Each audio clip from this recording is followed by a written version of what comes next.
আমরা বাঙালিরা কিন্তু খেতে ভীষণ পছন্দ করি, আর এই কুমড়ো পুঁই শাক কম বেশি পছন্দ কিন্তু সবাই করে থাকে। আর এই যে দেখো, পুঁই শাকটা কিন্তু সবেই বাগান থেকে নিয়ে আসা হয়েছে। এটা কিন্তু আমাদের নিজেদের গাছে থেকেই কেটে আনা হয়েছে। আর শাকগুলো দেখো একদম ফল করছে। তবে হ্যাঁ, পুঁই শাকটা নিজেদের গাছের হলেও কুমড়োটা কিন্তু গাছের নয়, কুমড়োটা বাজার থেকেই নিয়ে আসা হয়েছে। আমি কুমড়ো পুঁই শাক খেতে একটু বেশি ভালোবাসি বলে আজকে কিন্তু বাড়িতে কুমড়ো পুঁই শাকটাই রান্না করা হবে। আর কয়েকদিন হলো কিন্তু তোমরা যারা আমার শর্ট ভিডিও দেখেছো, সেখানে কিন্তু আমি বিভিন্ন মাছের ভিডিও দিচ্ছি। কারণ অ্যাকচুয়াল আমি ছাদ বাগানের ভিডিও বানাই, সেখানে কি গাছ দিলাম, কিভাবে পরিচর্যা করলাম। কিন্তু কয়েকদিন আমি এই মাছের ভিডিও কিন্তু তোমাদের সাথে শেয়ার করছি, কারণ বাবা বাজার থেকে মাছ নিয়ে এসে সেগুলো কিন্তু বিক্রি করে, আর আমিও সেগুলো ভিডিও করে তোমাদের সাথে শেয়ার করি। আর সত্যি কথা বলতে আমার কিন্তু ভালোও লাগছে, কারণ মাছ কত রকমের মাছ নিয়ে আসে, সেগুলো দেখতেও বেশ ভালো লাগে।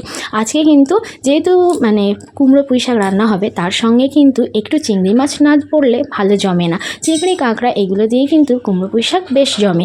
তো আজকে চিংড়ি নিয়ে এসেছে, তাই আমিও শুনতে পেয়ে গিয়ে দেখলাম সত্যি চিংড়ি আছে, আর এগুলো নেব বলেই কিন্তু গিয়েছিলাম। তাই ভাবলাম একটু ভিডিও করে নিই, তোমাদের সাথে শেয়ার করা যাবে। তো দেখো, অনেক কিন্তু চিংড়ি ছিল, এখান থেকে কিছুটা চিংড়ি কিন্তু আমি বাড়িতে নিয়ে এলাম, কারণ এই চিংড়ি দিয়েই কিন্তু আজকের ওই নিজেদের গাছের পুঁই শাক আর কুমড়ো রান্না হবে। আর যদি কোনো দিন সময় পাই, তোমাদেরকে কিন্তু অবশ্যই দেখাবো। আমাদের বাগানেও কিছু গাছ আছে, সেই গাছের ভিডিও আমি বাগানে যাওয়া হয় না, তার কারণে করা হয় না। তো সময় পেলে অবশ্যই তোমাদের সাথে কিন্তু সেই ভিডিও শেয়ার করব। তো যাই হোক, এবার চিংড়ি মাছগুলোকে কিন্তু একটু বেছে নিতে হবে আর কাটতেও হবে। তো এগুলো কিন্তু এখন কাটতে নিয়ে যাব। আর দেখো, অনেকটাই চিংড়ি নিয়েছি, কারণ একটু বেশি না পড়লে কিন্তু কুমড়ো পুঁই শাকটা ভালো জমবে না। তো চলো, এগুলো কিন্তু এখন ভালো করে পরিষ্কার করে নিয়ে আসা হোক। তো এরপরে কিন্তু চিংড়ি মাছগুলো দেখো কাটা হয়ে গেছে।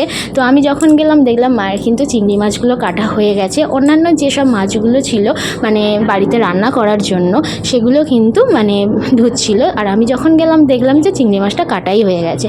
তো যাই হোক, নিজেদের কাছের এই পুঁই শাক দিয়ে আর চিংড়ি কুমড়ো দিয়ে কিন্তু আজকের দুপুরের খাওয়াটা ভালোই জমে যাবে। আর কুমড়োটাও দেখো দেখতে কিন্তু বেশ লাগছে। তো যাই হোক, আজকে ভিডিওটা কেমন লাগলো অবশ্যই কিন্তু জানিও। তবে ভিডিওটা আজকের একটু অন্যরকম ছিল। দেখা হচ্ছে নেক্সট ভিডিওতে, ততক্ষণ তোমাদের জন্য অনেক ভালোবাসা।